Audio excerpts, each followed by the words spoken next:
नमस्कार। आज मी तुम्हाला मेथीचा एकदम सोपा असा पदार्थ दाखवणार आहे। एकदम 5 मिनिटात होतो आणि हेल्दी आहे। आपण जर डायटिंगवर असू तर नक्की आपल्याला त्याचा उपयोग होईल। मेथी तुम्हाला माहितीच आहे आयर्नमध्ये खूप रिच असते आणि खानदेश भागात हा पदार्थ खूप सर्रास केला जातो तोंडी लावायला। चला तर मग आपण रेसिपीचे इन्ग्रेडियंट्स बघून घेऊया। मेथीचं सॅलड किंवा मेथीचा खुडा, खानदेश भागात याला मेथीचा खुडा असं म्हणतात। ते बनवण्याकरता आपल्याला लागणार आहे एक बाउल भरून मेथी। ही अर्धी गड्डी मेथी स्वच्छ धुवून चिरून घेतलेली आहे। फार बारीक नाही चिरायची, नाही तर त्यात कडवटपणा उतरतो।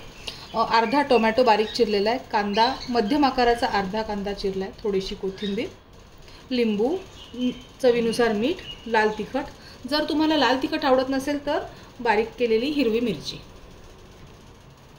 तर आपण एका बाउलमध्ये आता आपण मेथी काढून घेऊया। हे जसं मी मेथीचा खुडा दाखवते ना, तसंच आमच्याकडे मुळ्याच्या पालाचंही सॅलड केलं जातं आणि खूप चविष्ट लागतं। एकतर फायबरयुक्त असतं, त्यात हिरवे पालेभाज्यांचे न्यूट्रिएंट्स, त्यामुळे एकदम हेल्दी असतं। आणि करून बघा, चव तर इतकी छान लागते, आपल्याला असं वाटेल कडू वगैरे लागते, बिलकुल कडू लागत नाही। कांदा टाकून घेऊयात, कोथिंबीर,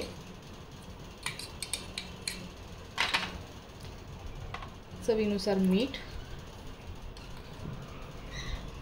मी लाल तिखट टाकत आहे, आम्हाला लाल तिखट आवडतं। आणि लिंबू पिळून घ्या, मस्त लिंबू पिळायचं, छान चव येते।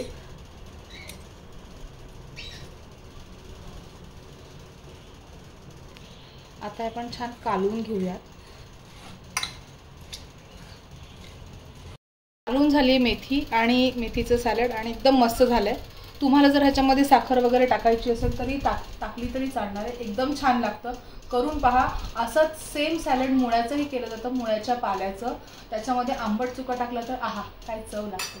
नक्की करून बघा आणि मला सांगा कसं झालं। थँक्यू।